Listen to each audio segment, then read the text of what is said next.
Hello friends, I hope all are doing extremely well. Last class में जो हमने बात करी थी वो करी थी डेटर्स के बारे में। ठीक है, हम अपना टॉपिक डिस्कस कर रहे थे ऑडिट ऑफ फाइनेंशियल स्टेटमेंट्स का। ठीक है, उसमें जो हमने बात करी थी वो करी थी सबसे पहले डेटर्स की यानी कि ट्रेड रिसीवेबल्स की, और उसके बाद हमने करी थी कैश एंड कैश इक्विवेलेंस की। ठीक है, आज जो हम अपना टॉपिक स्टार्ट करेंगे वो करेंगे इन्वेंट्रीज से। आई होप आपको कैश एंड कैश इक्विवेलेंस भी समझ आया हो।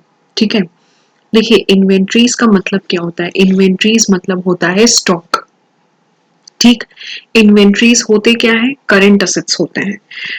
करंट असेट्स का पार्ट होते हैं इन्वेंट्रीज, जो कि बिजनेस के डेली रूटीन में यूज होते हैं। Use in the sense stock item.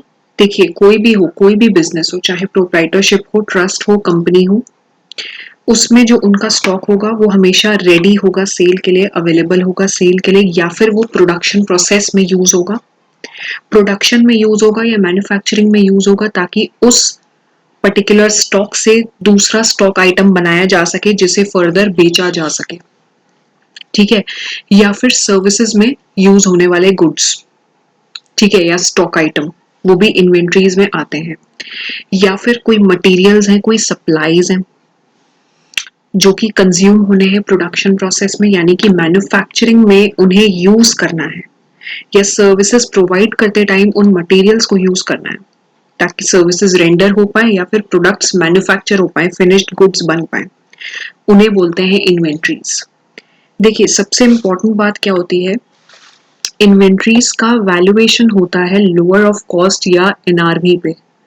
AS2 कहता है कि इन्वेंट्री हो, स्टॉक हो, उसका वैल्यूएशन, उसकी बेसिकली वैल्यू कैसे निकालेंगे, या तो कॉस्ट ले लो और एक रियलाइजेबल वैल्यू ले लो। रियलाइजेबल वैल्यू मतलब जितने पे अगर स्टॉक को बेचे तो हमें कितना रियलाइज हो सके उससे। ठीक है, तो इन दोनों में से जो भी छोटा अमाउंट होगा उस पे इन्वेंट्री को वैल्यू किया जाएगा। छोटा अमाउंट क्यों लेते हैं, क्योंकि एक मार्जिन लेके चलते हैं। मार्केट वैल्यू मान लीजिए 100 रुपए है स्टॉक का, कॉस्ट उसकी 85 है, तो हम 85 पे वैल्यू करेंगे, बाकी 15 रुपीज इज आर मार्जिन। क्यों मार्जिन है, क्योंकि कल को मार्केट वैल्यू नीचे भी जा सकता है। ठीक है, मार्केट वैल्यू और ऊपर भी जा सकता है, या जो भी फ्लक्चुएशन हो डिमांड एंड सप्लाई फोर्सेस की वजह से, हमें उससे क्या लेना देना, हम तो कॉस्ट के हिसाब से चलेंगे। तो अब जो भी वैल्यूएशन का बेसिस होता है ना, वो हर साल कंसिस्टेंटली अप्लाई होना चाहिए। ये नहीं कि एक साल हमने कॉस्ट पे वैल्यू कर लिया, दूसरे साल मार्केट वैल्यू पे कर लिया। सिर्फ AS2 को फॉलो करते हुए वैल्यूएशन करना चाहिए, और अगर कोई चेंज हो रहा है प्रोसीजर्स में तो फाइनेंशियल स्टेटमेंट्स में उसका डिस्क्लोजर देना चाहिए। अब देखिए इन्वेंट्री में उसका एग्जिस्टेंस कैसे पता चल पाएगा कि स्टॉक एक्चुअली में है, एग्जिस्ट करता है। सबसे पहले तो क्लोजिंग बैलेंस पिछले साल, क्लोजिंग बैलेंस लास्ट ईयर का इन्वेंट्री का मैच किससे करेंगे, करेंट ईयर के ओपनिंग बैलेंस से। ये चीज आप हमेशा याद रखिएगा, हर बैलेंस शीट आइटम हो उसमें यूज होगा। ठीक है, ये टेक्निक अप्लाई होगी। तो सबसे पहले तो ये होगा प्रोसेस। दूसरा ये होगा, पहले तो प्लान देखा जाएगा कि इन्वेंट्री काउंट होता कैसे, एंटिटी किस तरह से स्टॉक की काउंटिंग करती है, बिजनेस किस तरह से स्टॉक की काउंटिंग करता है, एंटरप्राइज यानी कि कंसाइन गुड्स को सेग्रीगेट किया गया है कि नहीं। अब कंसाइंड का मतलब क्या हुआ, अगर हम समझें कि कंसाइन का मतलब क्या है। कंसाइनमेंट का वर्ड आपने सुना होगा। देखिए एक तरह का अरेंजमेंट होता है, इसमें कंसाइनी अग्री करता है कि हम सेलर को इतना पे करेंगे, या कंसाइनर को एक बार आइटम बेच देने के बाद, सेल करने के बाद कंसाइनी अग्री करता है कि हम इतना अमाउंट सेलर को पे करेंगे। एक तरह का कंसाइनमेंट बिजनेस होता है रिटेल स्टोर जैसा, है ना। बहुत कोई स्पेशलाइज्ड प्रोडक्ट है, कोई एक तरह का प्रोडक्ट है, तो उनके उन प्रोडक्ट्स के जो रिटेल स्टोर्स होते हैं ना, वो बेसिकली कंसाइनमेंट बिजनेस का ही एक आइडिया होते हैं। ठीक है, कंसाइंड का मतलब होता है देना, सेंड करना, एजेंट को देना, कि एजेंट को हमने गुड्स दे दिए, वो बेच देगा फर्दर। ठीक है, इतना आप सिंपल तरीके से समझिए, एजेंट को देना। तो अब आपने ये देखना है कि गुड्स जो भी कंसाइन है वो सेग्रीगेट हुए हैं कि नहीं, है ना। इन्वेंट्री का काउंट किस तरह से हो रहा है, टेस्ट काउंट हो रहा है अगर, क्योंकि टेस्ट काउंट होगा ही, इन्वेंट्री का काउंटिंग प्रोसेस इतना बड़ा होता है तो टेस्ट काउंटिंग होगी ही होगी। उसमें एम्प्लॉइज अगर फॉलो कर रहे हैं प्लान्स को कि नहीं, सारे आइटम्स टैग हो रहे हैं कि नहीं, एप्रोप्रिएट सुपरविजन हो रहा है कि नहीं, ठीक है। एप्रोप्रिएट सुपरविजन किस चीज में, मैनेजमेंट जिस तरह से इन्वेंट्री काउंट कर रहा है उसका सुपरविजन भी तो करता होगा ना, एक जना काउंटिंग कर रहा है ऊपर से उसे मॉनिटर भी तो कर रहे होंगे लोग। एम्प्लॉइज को देखना कि वो प्लान्स के हिसाब से चल रहे हैं, कंपनी के आइटम सारे टैग्ड हो। अब जैसे स्टॉक आइटम अलग अलग होते हैं, ये पर्टिकुलर ए है, ये बी है, ये सी है। अगर हम एक डिपार्टमेंटल स्टोर की बात करें तो उसमें तो इतने सारे स्टॉक आइटम होते हैं। मैगी का स्टॉक अलग होगा, मैगी का टाइटल लगा होगा उसमें, कोल्ड ड्रिंक का अलग होगा, चीज का अलग होगा, ठीक है, पैक्ड फूड का अलग होगा, डिश वॉशर का अलग टैग होगा, ठीक है। तो सबके टैग्स हो और उसमें भी सुपरविजन हो। अब जैसे डिश वॉशिंग के जितने भी आइटम्स होते हैं, ठीक है, तो उनको हमें किस तरह से काउंट करना है, उसको अलग तरीके से मॉनिटर किया जाए, ठीक है। मसाला चेक करना है, जितने भी स्पाइसेस होते हैं तो उन्हें कैसे काउंट हो रहा है, उन्हें कैसे किया जा रहा है, या सीरियल्स हैं, ठीक। फिर प्रॉपर अमाउंट उनमें दिखना चाहिए, सारे टैग्स हों, उनके रिस्पेक्ट में शीट्स हों। शीट्स मतलब, शीट्स का मतलब ये हुआ कि जैसे मान लीजिए जो भी टैगिंग हो रही है उसके करस्पॉन्डिंग शीट मेंटेन हो, स्टॉक शीट, ये आइटम का ये टैग नंबर है, ये इसका प्राइस है और ये इस हेड में है, उस शीट से वो टैली किया जाए, रिकंसिलेशन हो मतलब समरी शीट से, ठीक है। और दूसरी चीज ये कि हमेशा अलर्ट रहना, देखिए कॉशन तो रखना ही पड़ेगा, चाहे आप किसी भी पर्टिकुलर आइटम को ऑडिट कर रहे हैं तो उसमें कॉशन रखना पड़ेगा। अब स्टॉक में कैसे रखेंगे, स्टॉक में ऐसे रखेंगे कि मान लीजिए गोडाउन में बहुत सारे बॉक्सेस ऐसे पड़े हुए हैं जो एम्प्टी हैं, खाली हैं, ऑब्सोलीट हैं, किसी यूज के नहीं है, स्क्रैप हो गए हैं, तो उन्हें फिर हम कैसे काउंट करें, उन्हें किस हेड में उनको कैटेगराइज करें। कट ऑफ टेस्टिंग करना, ठीक है, लास्ट रिपोर्ट्स देखना, शिपमेंट डॉक्यूमेंट्स चेक करना, ठीक। और मान लीजिए अगर थर्ड पार्टी का स्टॉक है या कोई स्टॉक मान लीजिए वापसी में आया है, रिटर्न में आया है, तो उसे हमें रिटर्न करना है, कैसे चेक करना है, लास्ट ईयर का है तो उसे लास्ट ईयर अकाउंट फॉर किया गया हो, है ना। तो इस तरह से ना स्टॉक के ऑडिट होते हैं, स्टॉक काउंटिंग के। कई आपने सीए फर्म्स में आप देखेंगे भी, देखा भी होगा कि उनको स्टॉक ऑडिट असाइन होता है, बड़े बड़े ऑर्गेनाइजेशंस का, सीए फर्म्स को। तो स्टॉक ऑडिट में वो लोग सिर्फ यही सब चीजें करते हैं। किसी किसी ऑर्गेनाइजेशन, अब जैसे हॉस्पिटल ही है उसमें इतना बड़ा उनका स्टॉक होता है, रूम होता है, गोडाउन होता है, फार्मेसी के स्टॉक अलग होते हैं, तो सबकी चेकिंग करना, काउंटिंग करना, इन्वेस्टिगेशन करना is a time taking process.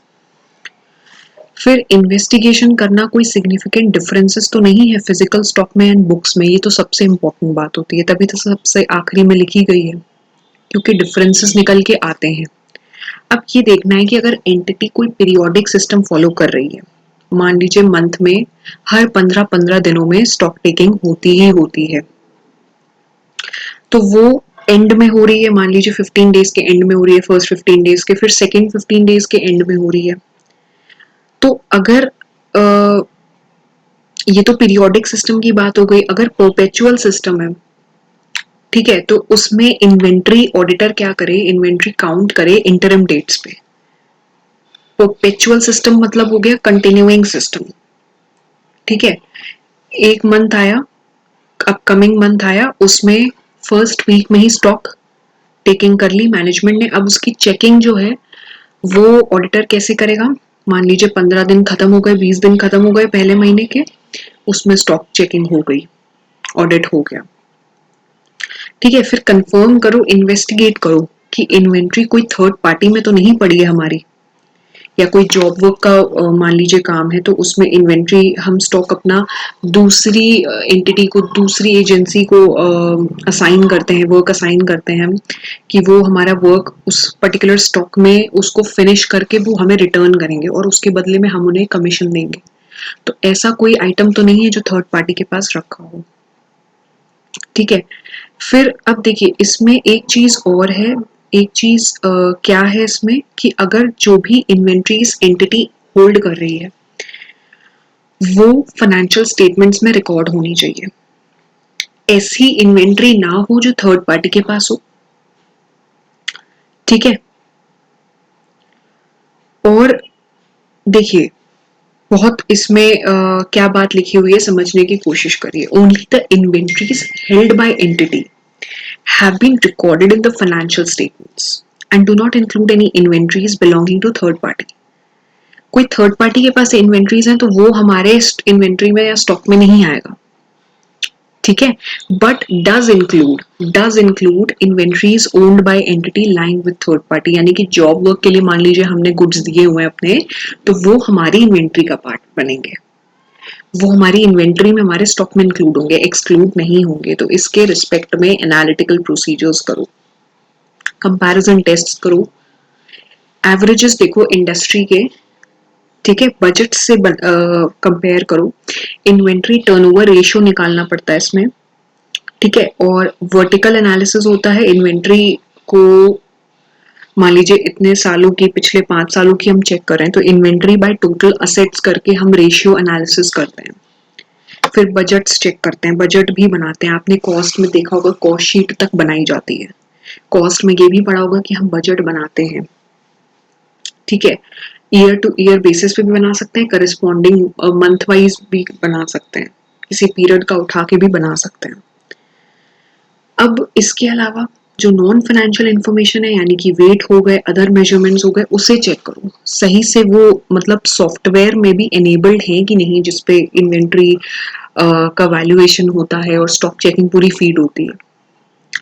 Purchase and cell के कट ऑफ टेस्ट करो, शिपमेंट डॉक्यूमेंट्स देखो, क्योंकि ये चीजें इंपोर्ट और एक्सपोर्ट में काम आती है, शिपमेंट डॉक्यूमेंट्स। ठीक है, बिल ऑफ लेडिंग है, वेयर हाउस के रिकॉर्ड्स हो गए, इन्वेंट्री के रिकॉर्ड्स हो गए। फिर अब इसमें जो है आपको इसके अलावा और क्या देखना है, अरिथमेटिकल एक्यूरेसी, मतलब मैथ्स का पूरा काम है, कैलकुलेशन एरर नहीं होना चाहिए, ये चीजें चेक करनी पड़ती हैं। ठीक है, बाकी बहुत इजी है। देखिए फिजिकल हमें इन्वेंट्री चेक करनी है, बुक से सही होनी चाहिए। ठीक है, और इन्वेंट्रीज रिकनसाइल्ड होनी चाहिए, जितनी थर्ड पार्टी के पास हमारी इन्वेंट्री है तो उनकी बुक्स में और हमारी बुक्स में उतना अमाउंट मैच होना चाहिए। ठीक है, अब अब इसमें एक चीज और लिखी हुई है, जैसे एंटिटी के पास वैलिड लीगल ओनरशिप राइट्स रहते हैं इन्वेंट्री के ऊपर। ठीक है, तो उसके रिस्पेक्ट में क्या करना है, सारी परचेजेस की वाउचिंग करनी है। ठीक है, परचेज ऑर्डर, कितनी रिपोर्ट्स हैं, वेंडर की इनवॉइस हो गई, कैंसिल चेक हो गई, अब जिस हिसाब से पेमेंट हुआ है, कंसाइन हुए गुड्स जितने भेजे गए हैं एजेंट को, सेल्स हो गई करस्पॉन्डिंग। ठीक है, कोलैटरल अगर अग्रीमेंट्स हुए हैं, बैंक से लोन लिए गए हैं। ठीक, मटेरियल परचेज हुआ है। ठीक, फिर एविडेंस हमें दिखाना होता है ना कि ओनरशिप है, तो वो एविडेंस किससे मैच होगा, इनवॉइस से। हम इन्वेंट्री को ओन कर रहे हैं तो ये चीज किससे वेरीफाई होगी, इनवॉइस से। ठीक है, इनवॉइस यानी कि हो गया बिल, वो क्लाइंट के नाम पे हो। ठीक, और एक कॉपी क्लाइंट को देते हैं, हम अपने पास रखते हैं, ये सब तो आपको पता ही होगा। 3 कॉपीज निकालते हैं और एक ट्रांसपोर्टर को देते हैं। ठीक है, अब इसके अलावा कंफर्मेशन लेते हैं इन्वेंट्री की एज पर SA 501, यानी कि SA 501 के हिसाब से इन्वेंट्री के कुछ आइटम्स के रिस्पेक्ट में हमें कंफर्मेशन लेनी होती है। पार्टी से लेंगे कंफर्मेशन, किससे लेंगे, पार्टी से लेंगे। ठीक है, अब इन्वेंट्री मान लीजिए थर्ड पार्टी अगर मेंटेन कर रही है तो ऑडिटर उनसे डिक्लेरेशन ले ले बिजनेस लेटर हेड पे और उनसे साइन करवा ले कि ये आइटम जो है ये हमने एंटिटी ने हमें दिया है, इसकी ओनरशिप एंटिटी के पास है और ये उन्हें रिटर्न कर दिया जाएगा एक बार बनने के बाद, प्रोडक्ट बनने के बाद या जॉब वर्क हो जाने के बाद। ठीक है, तो ये चीजों का डिक्लेरेशन एक ऑडिटर को ले लेना चाहिए। ठीक है, अब वैल्यूएशन कैसे हो? वैल्यूएशन या तो फीफो बेसिस पे हो या weighted average. FIFO is first in first out, और आजकल तो सॉफ्टवेयर्स में भी ये वैल्यूएशन वाले सिस्टम्स एनेबल होते हैं। आप फीफो सेलेक्ट कर लीजिए, फीफो के हिसाब से वैल्यूएशन हो जाएगा, या वेटेड एवरेज कर लीजिए जैसे टैली पे होता है। ठीक, रॉ मटेरियल एंड कंज्यूमेबल्स के लिए ये चेक करिए कि जो भी कॉस्ट के एलिमेंट्स हैं, कैरेज इनवर्ड्स हो गए, ड्यूटीज हो गई, वो इंक्लूडेड हों। स्टैंडर्ड कॉस्ट्स अगर यूज हो रही हैं तो उनको एक्चुअल कॉस्ट से कंपेयर करो, किस हिसाब से वेरिएंस निकल रहा है उसमें। जैसे हम लोग कॉस्ट में करते नहीं, हम लोग स्टैंडर्ड डेविएशन वगैरह निकालते हैं। प्राइसेस चेक करो, प्राइसेस किस हिसाब से, शीट के हिसाब से। एक मान लीजिए कंपनी की तरफ से सर्कुलर आता है ना कि जिस ब्रांड के प्रोडक्ट्स हम बेच रहे हैं, हमारे पास डिस्ट्रीब्यूशन एजेंसी है उसकी, तो कंपनी की तरफ से एक रेट चार्ट आता है, तो उस रेट चार्ट के हिसाब से कंपेयर करो और वो रेट चार्ट फॉलो हो रहा है कि नहीं। फिर अगर डैमेज्ड इन्वेंट्रीज है, फिजिकल काउंटिंग के टाइम पे दिखी है ऐसे, तो उसको पूरा नोट करो, मैनेजमेंट से पूछो कि ये डैमेज कैसे हुई। प्रोडक्शन के क्या क्या स्टेज होते हैं, प्रोसेस होते हैं। बड़े बड़े आप पावर प्लांट्स के अगर ऑडिट करने जाएं तो वहाँ आपको प्रोडक्शन प्रोसेस यानी कि स्टेजेस समझाई जाती हैं। वहाँ बहुत बड़े बड़े स्केल में कॉस्ट ऑडिट होते हैं। कितना ओपनिंग था, वैल्यू एडिशन कितना हुआ, इसमें हमारा रॉ मटेरियल इतना लगा, वर्क इन प्रोग्रेस इतना है, इतना बाय प्रोडक्ट निकल के आ रहा है, तो ये सब चीजें वहां बहुत होती हैं। ठीक, फिर कॉस्ट के कौन से आइटम्स इंक्लूडेड है, अगर ओवरहेड्स भी इंक्लूड हो रहे हैं तो किस बेसिस पे उनको किया गया है, उनका पर यूनिट कॉस्ट कैसे निकाल रहे हैं ओवरहेड्स की। ठीक है, और अब नॉर्मल अगर वेस्टेज हो रहा है तो उसके फैक्टर्स क्या हैं। कभी कभी क्या होता है ना, प्रोडक्शन प्रोसेस में नॉर्मल वेस्टेज होता है। अब जैसे गेहूं है, गेहूं हम ले जा रहे हैं, ठीक है, एक पॉइंट से दूसरे पॉइंट पे। अब गेहूं यूज होना है प्रोडक्शन प्रोसेस में, तो गेहूं थोड़ा फैल रहा है, दैट इज नॉर्मल वेस्टेज। लेकिन ट्रांसपोर्ट से अब गेहूं बेच रहे हैं, भेज रहे हैं मान लीजिए, या कोई मान लीजिए ट्रांसपोर्ट में ट्रांजिट के टाइम पे बारिश बहुत तेज हो गई और गेहूं खुला था, खराब हो गया, पूरा पानी पड़ गया, तो दैट इज अब नॉर्मल वेस्टेज। ठीक है, तो ऐसे ऐसी चीजों को भी रिकॉर्ड करना जरूरी होता है। अब फिनिश्ड गुड्स के लिए ये देखना होगा कि कौन कौन सी कॉस्ट इंक्लूडेड है और ओवरहेड्स इसमें इंक्लूड किए गए हैं कि नहीं। इन्वेंट्रीज को वैल्यू किया गया है एनआरवी पे। ठीक है, अगर उन वो कॉस्ट से कम है तभी, क्योंकि हमें AS2 फॉलो करना है। इन्वेंट्री का बेसिक रूल क्या है वैल्यूएशन का, कॉस्ट और NRV which ever is lower पे वैल्यू होगी। लेकिन फिनिश्ड गुड्स के लिए हम नेट रियलाइजेबल वैल्यू देखेंगे, वो तब देखेंगे जब वो कॉस्ट से कम हो। ठीक है, बाकी सेमी प्रोसेस्ड इन्वेंट्री को भी चेक करना होगा कि कैसे उसकी वैल्यूएशन हो रही है। ऑब्सोलीट आइटम्स हैं, स्लो मूविंग आइटम्स हैं, तो उनकी रियलाइजेबल वैल्यू निकालो। ठीक है, क्लाइंट से कहो कि इन्वेंट्री एजिंग दे, कि भाई 30 दिन की इतनी है, 30 से 60 दिन पुरानी इतनी इन्वेंट्री है, तो उसका स्प्लिट दे।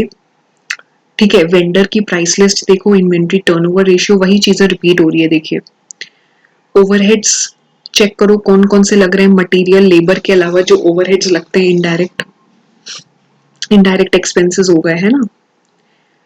डिस्क्लोजर का क्या मतलब हुआ, कैसे डिस्क्लोज करना है कंपनीज एक्ट के हिसाब से, शेड्यूल 3 के हिसाब से। डिस्क्लोजर देखिए ऐसे होगा, हम सीधा सीधा इन्वेंट्री नहीं लिखेंगे बैलेंस शीट में, इन्वेंट्री को कैटेगराइज सेग्रीगेट करेंगे। रॉ मटेरियल ये है, वर्क इन प्रोग्रेस ये है, फिनिश गुड्स ये है, स्टॉक इन ट्रेड ये है, स्टोर्स ये है, ऐसे। गुड्स इन ट्रांजिट कितने, अच्छा उनको भी हम रिकॉर्ड करेंगे, अलग से दिखाएंगे। ये नहीं कि एक ही इन्वेंट्री के हेड में उसको भी मर्ज कर दें। तो ये होता है प्रोसेस डिस्क्लोजर का। आई होप आपको समझ आया होगा। अगर कंफ्यूजन हो तो मुझे लिख के जरूर भेजिए। वीडियो अच्छी लगी हो तो do not forget to like the video, share the video and subscribe my channel, press the bell icon for latest updates. हाँ, नेक्स्ट क्लास से we'll be taking up tangible assets. ठीक है, और बहुत ही अच्छा टॉपिक है ये। वैसे तो सारे ही टॉपिक्स इंपॉर्टेंट हैं इसके, लेकिन जितना आप लोग को क्लास टू क्लास में पढ़ाती जा रही हूँ, प्लीज उसे रिवाइज भी करते रहिए, क्योंकि उससे आपको बेनिफिट्स रहेंगे बहुत सारे। ठीक है, तो आज के लिए इतना ही। कोई भी कंफ्यूजन हो मुझे कमेंट बॉक्स पे लिख के भेजिए या इंस्टाग्राम पर डीएम भी कर सकते हैं। मेरे पेज का नाम है सीए ज्योति ट्यूटोरियल्स, ठीक है? तो उस पे आप लिख के भेज सकते हैं। So that's all for today. Next class से we'll be proceeding further with tangible assets. Thank you.